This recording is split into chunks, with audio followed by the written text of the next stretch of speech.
To begin, open the Windows search bar and type Task Manager. Select and open the Task Manager application. Once Task Manager is open, navigate to the Details tab.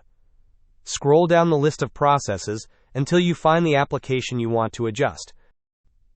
Right-click on the application's name, and you will see an option labeled Set Affinity. Click on this option. Here, you can select which processor cores the application will be allowed to use. This allows you to customize resource allocation for individual programs.